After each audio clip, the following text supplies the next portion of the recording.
आज हम लोग एनसीईआरटी क्लास 6 का ज्योग्राफी का पहला अध्याय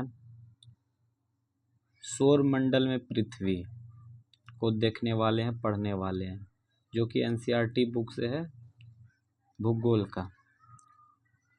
ये पहला एक्सरसाइज है, धीरे धीरे हम लोग सारा कंप्लीट करेंगे। सूर्यास्त के बाद आकाश को देखना कितना अच्छा लगता है। आसमान में पहले एक या दो चमकते बिंदु ही दिखते हैं, लेकिन बाद में इनकी संख्या बढ़ती जाती है। आप उनकी गणना नहीं कर सकते हैं। संपूर्ण आकाश छोटी छोटी चमकदार वस्तुओं से भर जाता है, जिनमें से कुछ चमकीले होते हैं एवं कुछ धुंधले। ऐसा प्रतीत होता है मानो आकाश में ही हीरे जड़े हो। इनमें से कुछ टिमटिमाते प्रतीत होते हैं, लेकिन अगर आप उनको ध्यान से देखेंगे तो पाएंगे कि इनमें से कुछ की टिमटिमाहट अन्य से अलग है। ये बिना किसी टिमटिमाहट के चंद्रमा के समान चमकते हैं। इन चमकीली वस्तुओं के साथ आप लगभग प्रतिदिन चंद्रमा को भी देखते हैं। यह अलग अलग समय पर अलग अलग आकार तथा अलग स्थितियों में दिखाई पड़ता है। आप पूर्ण चंद्र ग्रहण को लगभग 1 महीने में एक बार देख सकते हैं। चंद्र ग्रहण जो होता है वो 1 महीने में एक बार होता है। यह पूर्ण चंद्रमा वाली रात या पूर्णिमा होती है। जिस दिन चंद्र ग्रहण होता है वह पूर्ण चंद्रमा वाली रात कहते हैं या पूर्णिमा कहते हैं। 15 दिन के बाद आप इसे नहीं देख सकते हैं। 15 दिन बाद इसे नहीं देख सकते। यह नए चंद्रमा की रात्रि या अमावस्या होती है। ये नए चंद्रमा की रात्रि या अमावस्या होती है। ऐसी रात अगर आप आसमान साफ है तो आप आसमान में अवलोकन अच्छी तरह से कर सकते हैं। अवलोकन मतलब हुआ कि आप देख सकते हैं, उसको ऑब्जर्व कर सकते हैं, क्या हो रहा है, नहीं हो रहा है, क्या उसका एक्टिविटी है, कैसा दिख रहा है, यही सब। क्या आपको इस बात पर आश्चर्य नहीं होता है कि हम दिन के समय चंद्रमा एवं इनकी छोटी चमकीले वस्तुओं को क्यों नहीं देख पाते हैं? ऐसा इसलिए है क्योंकि सूर्य के अत्यधिक तेज प्रकाश के कारण रात के समय चमकने वाली वस्तुओं को हम दिन में नहीं देख पाते हैं, क्योंकि सूर्य में इतना ही लाइट है ना कि वो सब लाइट फीका पड़ जाता है। सूर्य, चंद्रमा तथा वे सभी वस्तुएं जो रात के समय आसमान में चमकती है वह खगोलीय पिंड कहलाती है। यहाँ से प्रश्न बनता है, खगोलीय पिंड क्या होता है? तो सूर्य, चंद्रमा वे सभी वस्तुएं जो रात के समय में आसमान में चमकती है वह खगोलीय पिंड कहलाते हैं, खगोलीय पिंड कहलाती है।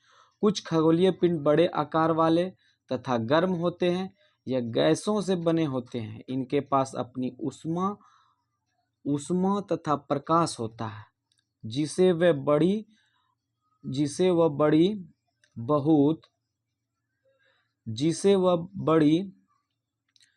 यह बड़ी मात्रा में उत्सर्जित करते हैं। इन खगोलीय पिंडों को तारा कहते हैं। सूर्य भी एक तारा है।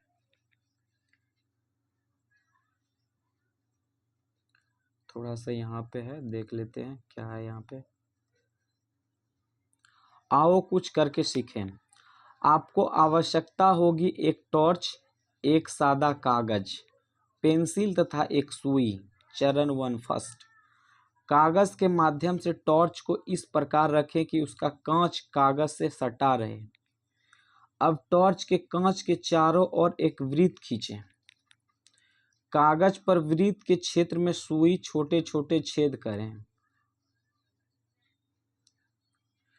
अब कागज के छिद्रित वृत्तीय भाग को कांच पर सामने तरफ रखे टॉर्च के चारों ओर कागज को लपेटकर रबर बैंड लगा दें।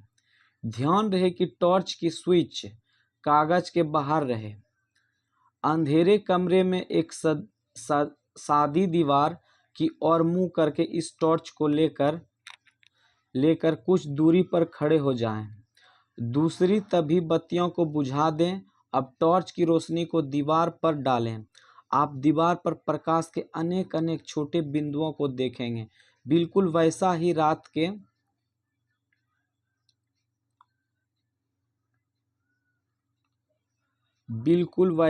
रात को जैसे कि रात के समय आसमान में तारे चमकते हैं। अब कमरे की सभी बत्तियों को जला दो। प्रकाश के सभी बिंदु लगभग अदृश्य हो जाएंगे, क्योंकि बल्ब का लाइट ज़्यादा होगा और टॉर्च का लाइट कम पड़ जाता है। इस वजह से उसी तरह चंद्रमा और जो छोटे छोटे लाइट देने वाले जो ऊपर में आकाश पिंड है, वो सूर्य के लाइट में फीका पड़ जाता है, इसलिए वो नहीं चमक पाते हैं। आप इसकी तुलना उस अवस्था से कर सकते हैं जब रात्रि के समय आसमान में चमकने वाली तारे सूर्योदय के बाद अदृश्य हो जाते हैं।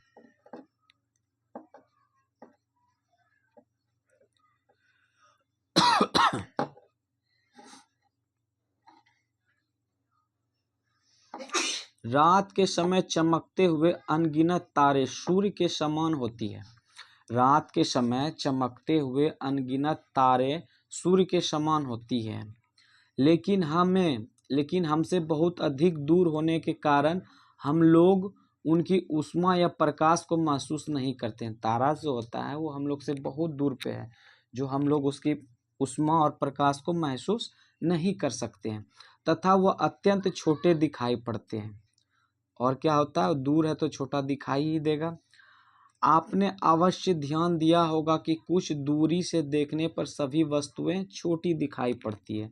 अत्यधिक ऊंचाई पर उड़ रहा हवाई जहाज कितना छोटा दिखाई देता है, वास्तव में वो छोटा रहता नहीं है।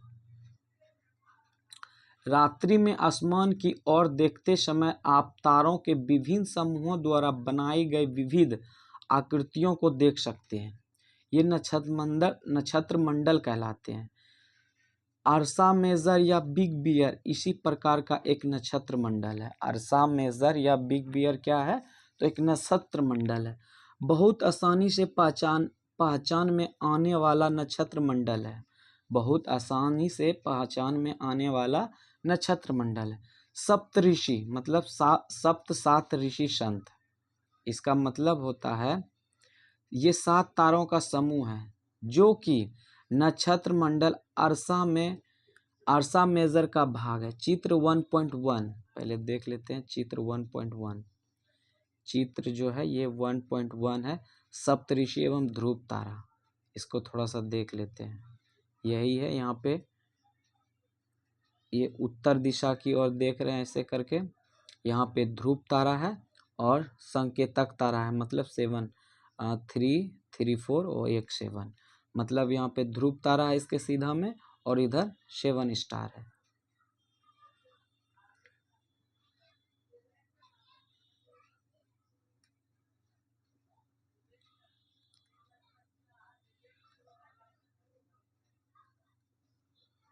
चित्र 1.1 देख लिए। अपने परिवार या पड़ोस में किसी बड़े व्यक्ति से कहिए कि वह आपको आसमान में और अधिक तारों, ग्रहों तथा नक्षत्र मंडलों को दिखाए।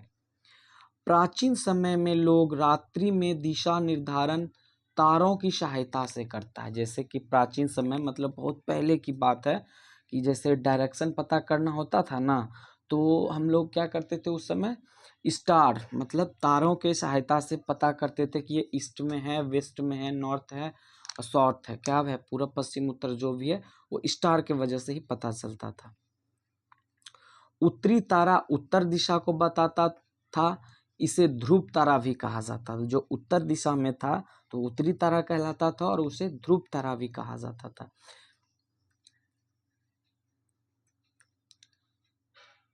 आसमान में हमेशा एक ही स्थान पर रहता है। हम सप्तऋषि की सहायता से ध्रुव तारों की स्थिति को जान सकते हैं।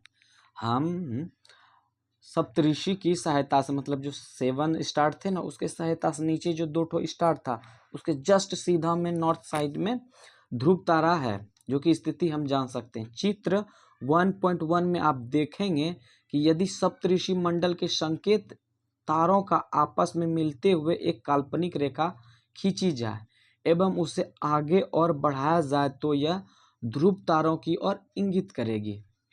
कुछ खगोलीय पिंडों में अपना प्रकाश एवं ऊष्मा नहीं होती है, वे तारों के प्रकाश से प्रकाशित होते हैं। मतलब कुछ जो खगोलीय पिंड है उसमें अपना प्रकाश और ऊष्मा नहीं होता है, तो वो प्रकाश लेते कहाँ है, तो तारों से प्रकाश प्रकाशित करके वो लेते हैं। ऐसे पिंड को ग्रह कहलाते हैं। वो जो टोटल कुछ जो एक्टिविटी अभी दिखाएं हम लोग, सूर्य, तारा, स्टार वगैरह जो भी है वो सब को हम लोग क्या कहते हैं, ग्रह कहते हैं। ग्रह जिसे अंग्रेजी में प्लेनेट कहते हैं और ग्रीक भाषा में प्लेनेटाई, ग्रीक भाषा में क्या कहते हैं, प्लेनेटाई शब्द से बना है, जिसका अर्थ होता है परिभ्रमक, परिभ्रमक अर्थात चारों ओर घूमने वाला। ग्रह को अंग्रेजी में प्लेनेट कहते हैं और ग्रीक भाषा में प्लेनेटाई शब्द से बना, जिसका अर्थ होता है परिभ्रमक अर्थात चारों ओर घूमने वाला। पृथ्वी जिस पर हम रहते हैं यह एक ग्रह है। पृथ्वी जो हम जिस पे हम लोग रहते हैं यह भी एक ग्रह है। यह अपना संपूर्ण प्रकाश एवं ऊष्मा सूर्य से प्राप्त करती है। जैसे हम लोग लाइट और ऊष्मा जो है हम लोग क्या चीज़ से प्राप्त करते हैं, तो सूर्य से प्राप्त करते हैं, जो पृथ्वी के सबसे नज़दीक का तारा है। सूर्य भी तारा है, पहले पढ़े थे, तो ये सबसे नज़दीक का तारा है। पृथ्वी को बहुत अधिक दूरी से जैसे चंद्रमा से देखने पर यह चंद्रमा की तरह चमकती हुई प्रतीत होंगी। जब चंद्रमा पे जाके हम लोग देखेंगे तो पता चलेगा कि चंद्रमा की तरह सूर्य भी दिख रहा है। कुछ रोचक तथ्य को देख लेते हैं। बृहस्पति, शनि, यूरेनस के चारों ओर छल्ले हैं।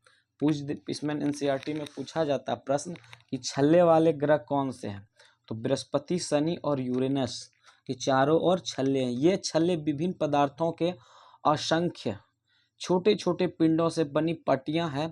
पृथ्वी से इन छल्लों को शक्तिशाली दूरबीन की सहायता से देखा जा सकता है। क्या चीज़ से देखा जाता है, तो दूरबीन की सहायता से। लेकिन कौन कौन छल्ली वाला था, तो शनि, बृहस्पति, शनि और यूरेनस। इंपॉर्टेंट लाइन है ये सब।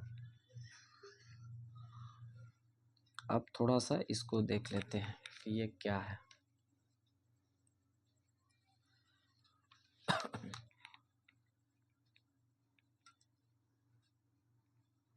ये ग्रहों का क्रम है, जरा इसको समझने का प्रयास करेंगे।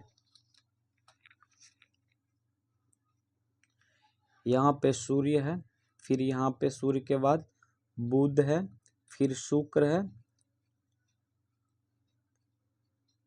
उसके बाद पृथ्वी है, फिर मंगल है, फिर बृहस्पति, शनि, यूरेनस और यहाँ पे है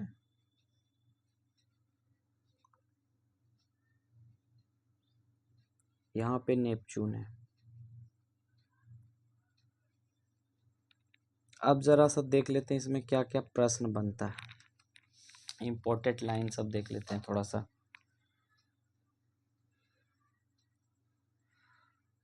बुध के बारे में जरा जान लेते हैं। ऐसे पहले एक यहाँ इंपॉर्टेंट लाइन है कि 1 मिलियन बराबर कितना होता है। दूरी मिलियन किलोमीटर में देखा जाता है, बहुत है, तो 1 मिलियन बराबर 10 लाख होता है, मतलब 10 लाख होता है। ठीक है, अब बुध के बारे में सबसे देख लेते हैं। पहले सूर्य के नज़दीक का तारा है, सूर्य से सबसे नज़दीक है तो बुध। पहले बुध के बारे में जान लेते हैं हम लोग कहाँ क्या है। तो सूर्य के चारों ओर परिक्रमा करने में ये 88 दिन लगाते हैं। अपने अक्ष पर घूमने में 59 दिन लगाते हैं। सूर्य के चारों ओर परिक्रमा करने में, सूर्य के चारों ओर तरफ घूमने में इसको 88 दिन लगता है, और अपने अक्ष पे तो इसको 59 दिन लगता है। अब शुक्र के बारे में देख लेते हैं। ये सूर्य के चारों ओर परिक्रमण करने में 255 दिन लगाते हैं और अपने अक्ष पे 243 दिन। पृथ्वी के बारे में देख लेते हैं। बुध, शुक्र, पृथ्वी ये सूर्य के चारों ओर परिक्रमा कराने में 365 दिन यानी 1 साल ले लेते हैं, लगाने में लग जाता है इनको, और अपने अक्ष पे 24 घंटा 1 दिन में कर लेते हैं। अगर पृथ्वी के उपग्रह का देखें तो चंद्रमा की संख्या इसका 1 है। पृथ्वी का उपग्रह कितना है, तो 1 है। चंद्रमा का मतलब उपग्रह ही होता है। अब मंगल के बारे में देख लेते हैं। ये सूर्य की ओर परिक्रमा करने में 687 दिन लगाते हैं। मंगल कितना दिन लगाते हैं, तो 687 दिन, और अपने अक्ष पर घूर्णन में 1 दिन लगाते हैं। मंगल के कितने उपग्रह हैं? तो 2 हैं, डीमोस और फोबोस। अब पृथ्वी का उपग्रह क्या था? तो चंद्रमा। तो अब चंद्रमा की संख्या कितना हो गया मंगल का? तो 2। अब थोड़ा सा यहाँ देख लेते हैं आंतरिक ग्रह। सूर्य के बहुत नज़दीक हैं। आंतरिक ग्रह जो होता है सूर्य के बहुत नज़दीक है, ये चट्टानों से बने होते हैं। चलिए अब थोड़ा इधर का पार्ट का देख लेते हैं।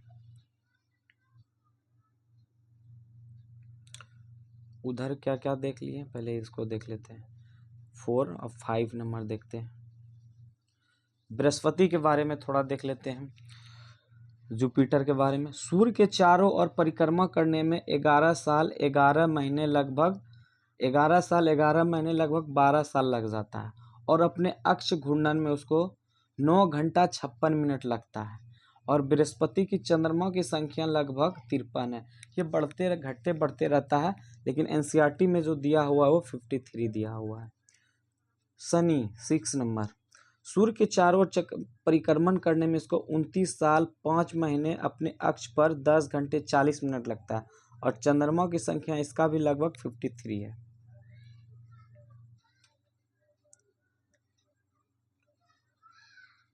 थोड़ा सा पहले इसी को देख लेते हैं। ब्रह्माग्रह सूर्य से बहुत दूर है।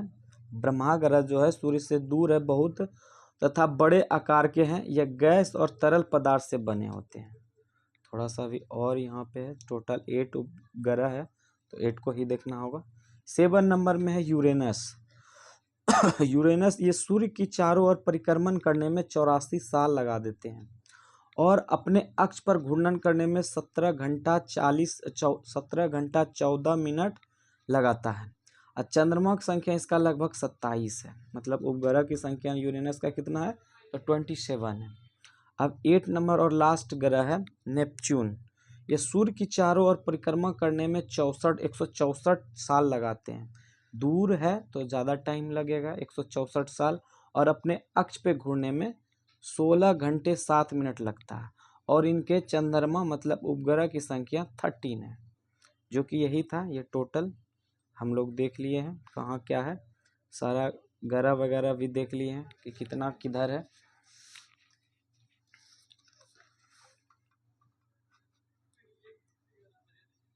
अब यहाँ से देखते हैं।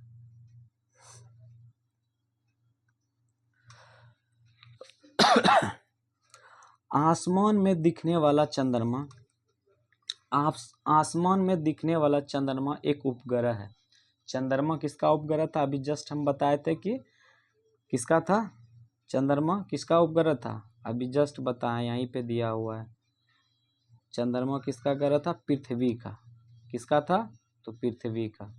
आसमान में दिखने वाला चंद्रमा एक उपग्रह है, तो उपग्रह किसका था? पृथ्वी का। यह हमारी पृथ्वी का सहचर है, यह हमारा पृथ्वी का सहचर है, तथा इसके चारों ओर चक्कर लगाता है। हमारी पृथ्वी के समान 7 अन्य ग्रह हैं। हमारे पृथ्वी के समान अन्य 7 ग्रह हैं, मतलब टोटल 8 है, जो सूर्य से प्रकाश एवं ऊष्मा प्राप्त करते हैं, जो सूर्य से ही प्रकाश और ऊष्मा प्राप्त करते हैं। उनमें से कुछ के पास अपने चंद्रमा भी है, मतलब कुछ के पास उपग्रह है। अब थोड़ा सौरमंडल के बारे में देखेंगे। सौरमंडल क्या है, किसे कहते हैं? सूर्य, 8 ग्रह, उपग्रह तथा अन्य कुछ खगोलीय पिंड जैसे क्षुद्र ग्रह एवं उल्का पिंड मिलकर सौरमंडल का निर्माण करते हैं। तो सौरमंडल का निर्माण कैसे करते हैं?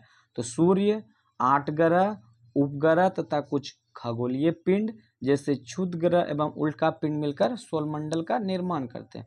उसे हम सौर परिवार के नाम देते हैं, जिसका मुखिया सूर्य है।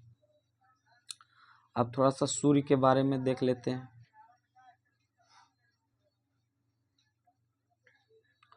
सूर्य सौरमंडल के केंद्र में स्थित है। सूर्य जो है सौरमंडल के केंद्र में स्थित है।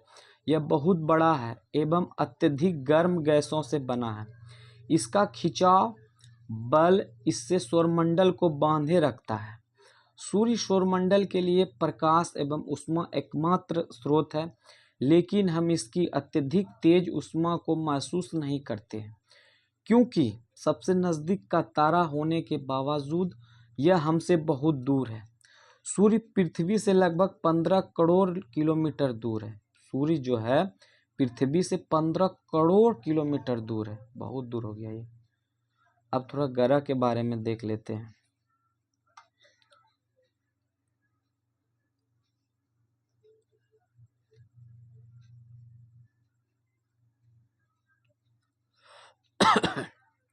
ग्रह के बारे में देख लेते हैं। हमारे सौरमंडल में 8 ग्रह है। हमारे सौरमंडल में 8 ग्रह है जो सूर्य की दूरी के अनुसार वे हैं: बुध, शुक्र, पृथ्वी, मंगल, बृहस्पति, शनि, यूरेनस, नेपच्यून। जैसे अरुण वरुण कहते हैं, इसका हिंदी नाम हो गया अरुण, इसका नाम हो गया वरुण। सूर्य से उनकी दूरी के अनुसार अंग्रेजी में ग्रह के नाम याद रखने का आसान तरीका: my, every, efficient, mother, just, served us nuts. ये इंग्लिश में याद करने की तरीका है।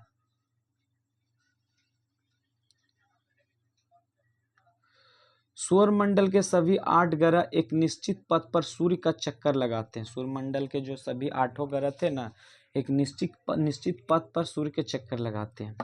ये रास्ते दीर्घवृत्ताकार में फैले हुए हैं। ये जो अपना जो रास्ता जो तय करता है, जो घूमता है, वो क्या कैसे करते हैं, तो दीर्घवृत्ताकार में फैले हुए हैं। ये कक्षा कहलाते हैं। ये कक्षा कहलाते हैं। बुध सूर्य के सबसे नज़दीक है। बुध जो है सूर्य के सबसे नज़दीक है। अपनी कक्षा में सूर्य के चारों ओर एक चक्कर लगाने में सर केवल 88 दिन ही लगते हैं। सूर्य को पृथ्वी का जुड़वा ग्रह माना जाता है। सूर्य को पृथ्वी को जुड़वा ग्रह कहा जाता है क्योंकि इसका आकार एवं आकृति लगभग पृथ्वी के समान है। अभी तक प्लूटो भी एक ग्रह माना जाता था, परंतु अंतर्राष्ट्रीय खगोलीय संगठन ने अपनी बैठक अगस्त 2006 में यह निर्णय लिया कि कुछ समय पहले खोजे गए अन्य खगोलीय पिंड 2003 UB 313 सीरस तथा प्लूटो को बौने ग्रह कहा जा सकते हैं। थोड़ा सा इसका देख लेते हैं, इसमें क्या क्या दिया हुआ है, ये भी देखना जरूरी है, इम्पोर्टेंट रहता है। क्या आप जानते हैं पौराणिक रोमन कहानियाँ? पौराणिक रोमन कहानियों में सोल सूर्य देवता को कहा जाता है। सोल किसको कहा जाता है? तो सूर्य देवता को कहा जाता है। सौर शब्द का अर्थ है सूर्य से संबंधित, इसलिए सूर्य के परिवार को सौरमंडल या सोलर सिस्टम कहा जाता है। सौर शब्द का उपयोग करते हुए अत्यधिक शब्दों को लिखें। शब्द की उत्पत्ति। ऐसे बहुत से शब्द जिनका उपयोग हम एक भाषा में करते हैं, अक्सर वे दूसरी भाषाओं से लिए गए शब्द हो सकते हैं। उदाहरण के लिए ज्योग्राफी एक अंग्रेजी शब्द है। ज्योग्राफी जो है एक अंग्रेजी शब्द है। यह ग्रीक भाषा से लिया गया है शब्द है। ज्योग्राफी कहाँ से लिया गया है? तो ग्रीक भाषा से लिया गया है, जिसका अर्थ है पृथ्वी का विवरण। क्या अर्थ है उसका? पृथ्वी का विवरण। यह 2 ग्रीक शब्दों से मिलकर बना है। ज्योग्राफी जो है 2 ग्रीक शब्द से मिलकर बना है, जिनमें GE शब्द का अर्थ है पृथ्वी एक ग्राफिया, पृथ्वी एवं ग्राफिया, और ग्राफिया का अर्थ है लिखना। आइए हम पृथ्वी के संबंध में और अधिक जानें। जियो मतलब लॉजी, पृथ्वी का अध्ययन। जियोमेट्री, अच्छा जियोलॉजी मतलब हो गया पृथ्वी का अध्ययन, और जियोमेट्री मतलब हो गया पृथ्वी का मापन, और जियोआइड मतलब पृथ्वी के आकार का अनुरूप। तो एक बार इसको अच्छे से देख लेंगे। अच्छा ये है लाइन, थोड़ा कलर चेंज करके देख लेते हैं। जियोलॉजी हो जाएगा पृथ्वी का अध्ययन, और जियोमेट्री का मतलब हो जाएगा पृथ्वी का मापन, और जियोआइड मतलब हो जाएगा पृथ्वी के आकार का अनुरूप।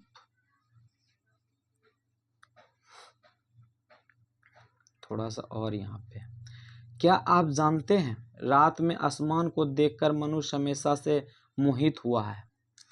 खगोलीय पिंडों एवं उनकी गति के संबंध में अध्ययन करने वाले खगोलीय शास्त्री कहते हैं आर्यभट्ट प्राचीन भारत के प्रसिद्ध खगोलीय शास्त्री थे। आर्यभट्ट जो थे प्राचीन भारत के एक प्रसिद्ध खगोलीय शास्त्री थे।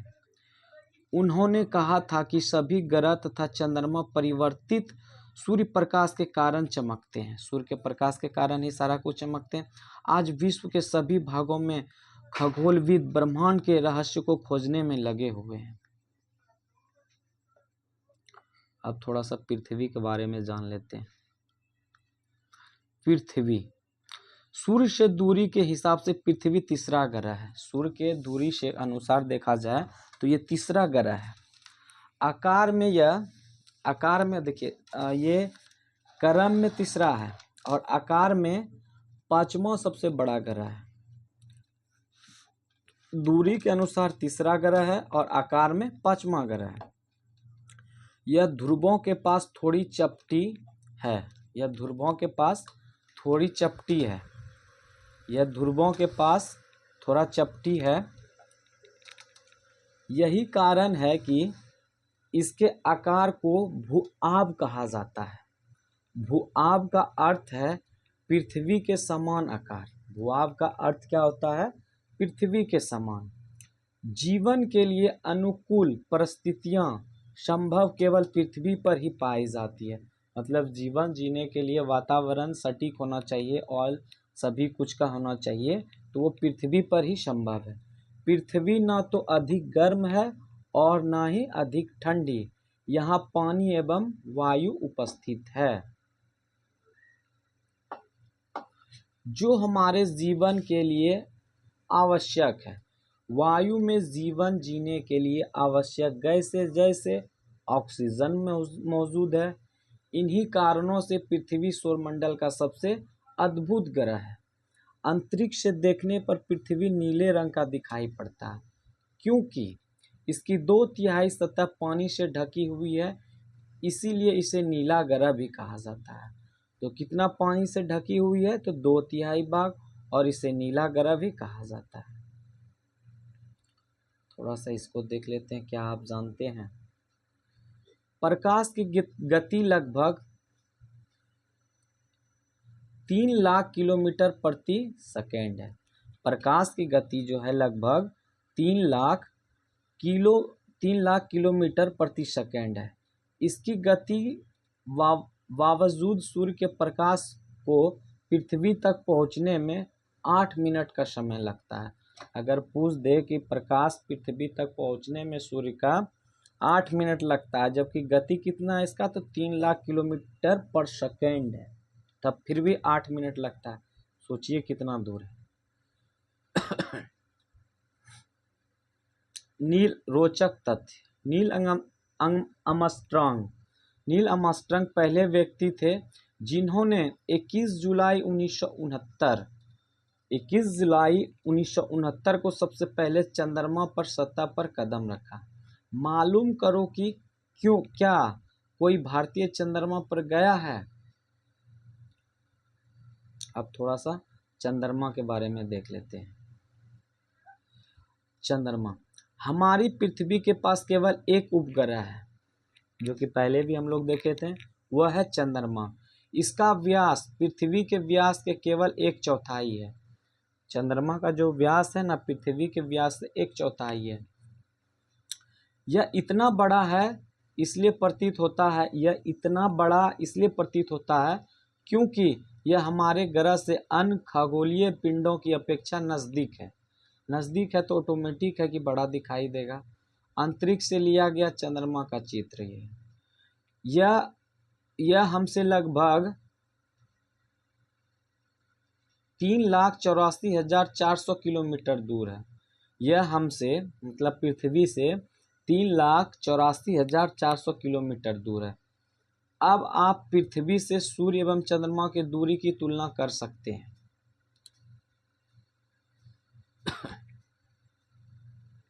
रॉकेट का प्रक्षेपण, रॉकेट को पृथ्वी पर गिरना, उपग्रह कक्षा में प्रवेश करना, ये तीनों पार्ट दिखाया गया है। थोड़ा सा इधर देख लेते हैं। उपग्रह जान लेते हैं, उपग्रह किसको कहते हैं उसके बारे में थोड़ा सा जानकारी ले लेते हैं। उपग्रह क्या है? एक खगोलीय पिंड है जो ग्रहों के चारों ओर उसी प्रकार चक्कर लगाता है जिस प्रकार ग्रह सूर्य के चारों ओर चक्कर लगाते हैं। उपग्रह भी वही काम करते हैं। मानव निर्मित उपग्रह, मानव द्वारा जो बनाया जाता है ना उपग्रह, उसके बारे में देखते हैं। एक कृत्रिम पिंड है। यह वैज्ञानिकों द्वारा बनाया गया है जिसका उपयोग ब्रह्मांड के बारे में जानकारी प्राप्त करने एवं पृथ्वी पर संचार माध्यम के लिए किया जाता है। इसे रॉकेट के द्वारा अंतरिक्ष में भेजा जाता है। इसे रॉकेट के द्वारा अंतरिक्ष में भेजा जाता है। अंतरिक्ष में उपस्थित कुछ भारतीय उपग्रह जैसे कि इनसेट, IRS, एडुसेट इत्यादि है। अंतरिक्ष में जो भेजा गया था उपग्रह उसमें इनसेट, IRS और एडुसेट है इत्यादि।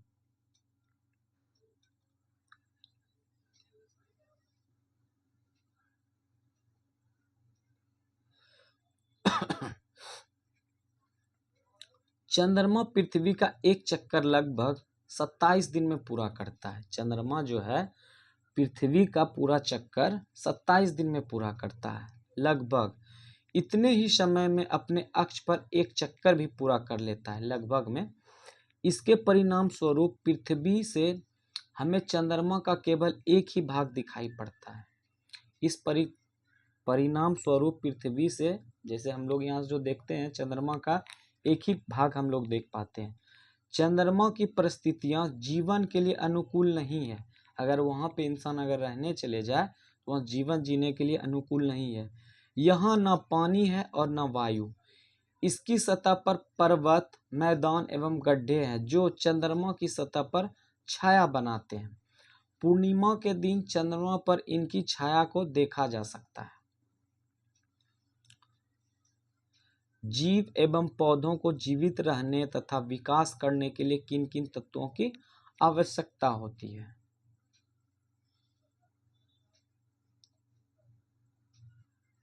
अब थोड़ा सा क्षुद्र ग्रह के बारे में देख लेते हैं कि क्षुद्र ग्रह किसे कहते हैं। क्षुद्र ग्रह तारों, ग्रहों एवं उपग्रहों के अतिरिक्त असंख्यक छोटे छोटे पिंड भी सूर्य के चारों ओर चक्कर लगाते हैं। ग्रह तो लगाते हैं, उपग्रह भी लगाते हैं, लेकिन जो छोटे छोटे पिंड जो होते हैं वो भी सूर्य के चारों ओर चक्कर लगाते हैं। इन पिंडों को क्षुद्र ग्रह कहते हैं। ये मंगल एवं बृहस्पति के कक्षाओं के बीच पाया जाता है। जैसे एक प्रश्न पूछा जाता है NCERT में कि क्षुद्र ग्रह किसके बीच में पाया जाता है, तो ये मंगल और बृहस्पति के बीच में पाया जाता है। चित्र 1.2 देख लेते हैं, पहले थोड़ा सा पढ़ के कंप्लीट कर लेते हैं। चित्र 1.2 वैज्ञानिकों के अनुसार क्षुद्र ग्रह ग्रहों का ही भाग होते हैं जो कि बहुत वर्ष पहले विस्फोट के बाद ग्रहों से टूटकर अलग हो गए हैं। यही है क्षुद्र ग्रह, जो कि बड़े बड़े तारों को टूट के टकराने के बाद जो है टूट के एक छोटा रूप लेता है, वही है क्षुद्र ग्रह। अब थोड़ा सा बचा है उल्कापिंड। उल्कापिंड किसे कहते हैं? सूर्य के चारों ओर चक्कर लगाने वाले पत्थरों के छोटे छोटे टुकड़ों को उल्कापिंड कहते हैं। कभी कभी ये उल्कापिंड पृथ्वी के इतने नजदीक आ जाते हैं कि इनकी प्रवृत्ति पृथ्वी पर गिरने की होती है। इस प्रक्रिया के दौरान वायु के साथ घर्षण होने के कारण ये गर्म होकर जल जाते हैं। फलस्वरूप चमकदार प्रकाश उत्पन्न होता है। कभी कभी कोई उल्का पूरी तरह जले बिना पृथ्वी पर गिरती है, जिससे धरातल पर गड्ढे बन जाते हैं।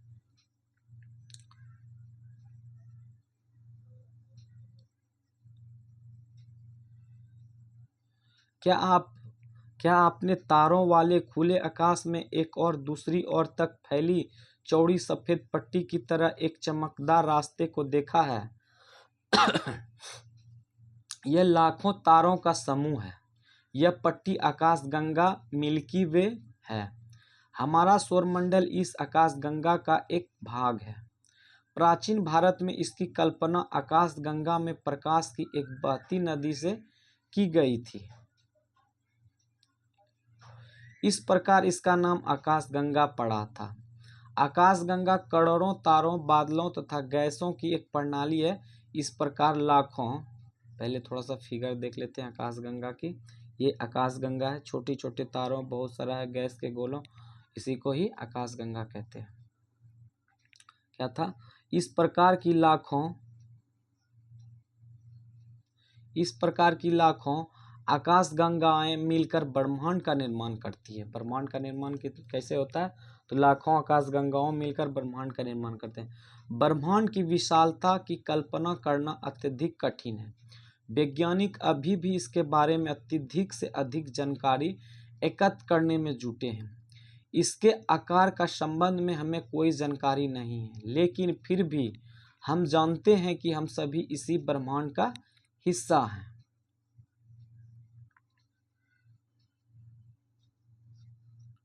ये थोड़ा सा देख लेते हैं क्या है ये।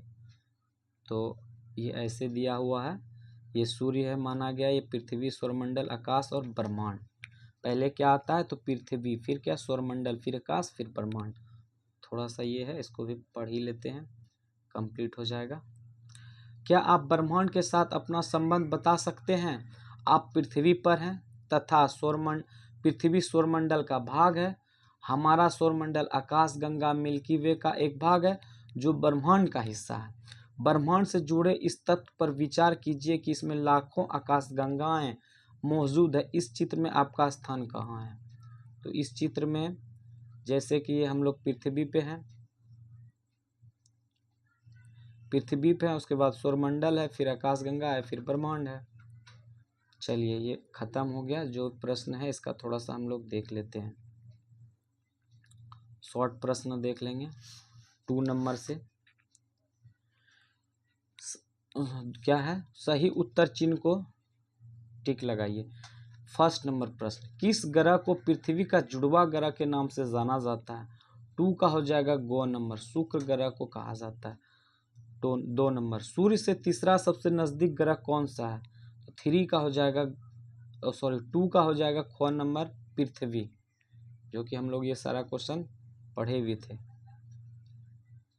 3 नंबर, सभी ग्रह सूर्य के चारों ओर किस प्रकार के पथ पर चक्कर लगाते हैं? ये भी हम अंडरलाइन किए हुए हैं। ये हो जाएगा गो नंबर, दीर्घ वृत्ताकार। 4th नंबर, ध्रुव तारे से किस दिशा में ज्ञान होता है? तो ये भी हम अंडरलाइन किए हुए थे, तो ये हो जाएगा उत्तर दिशा में, नॉर्थ दिशा में। 5 नंबर, क्षुद्र ग्रह किन कक्षाओं के बीच पाए जाते हैं? ये भी अंडरलाइन किए थे, बृहस्पति और मंगल के बीच में पाया जाता है, ख नंबर। अब 3 नंबर भी देख लेते हैं, बस लास्ट है, खाली स्थान को भरें। फर्स्ट नंबर, डैश का एक समूह जो विभिन्न प्रतिरूपों का निर्माण करता है उसे डैश कहते हैं।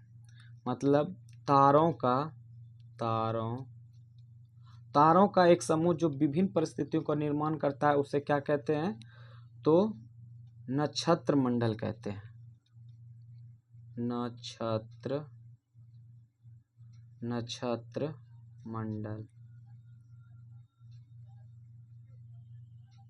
नक्षत्र मंडल कहते हैं।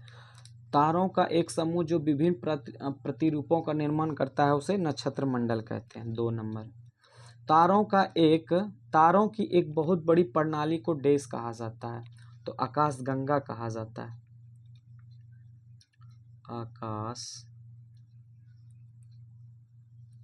आकाशगंगा कहा जाता है। 1 2 3 4th नंबर है, ये 3 नंबर होगा, बुक में मिस प्रिंट है। 1 2 ये 3 होगा, ये 4 होगा, ये 5 होगा। तो 3 नंबर प्रश्न देखेंगे, डैश पृथ्वी के करीब है? पृथ्वी करीब कौन है? तो शुक्र है। 4th नंबर, सूर्य के सबसे 4th नंबर, अब देखते हैं, ये 4th नंबर है। सूर्य के तीसरा सबसे नजदीक ग्रह कौन है? तो हो जाएगा ये पृथ्वी।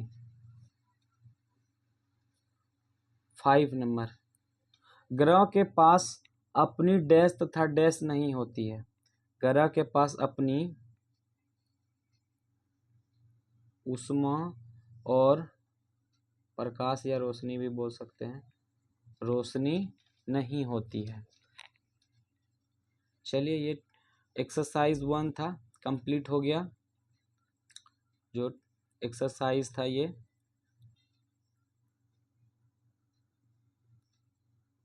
सौरमंडल, ये ज्योग्राफी का पहला था, क्लास 6 का पहला टॉपिक था सौरमंडल में पृथ्वी, जो कि कंप्लीट करा दिया गया है। आज का क्लास यहीं पे समाप्त करते हैं। अब नेक्स्ट जो एक्सरसाइज है नेक्स्ट क्लास में देखेंगे। धन्यवाद।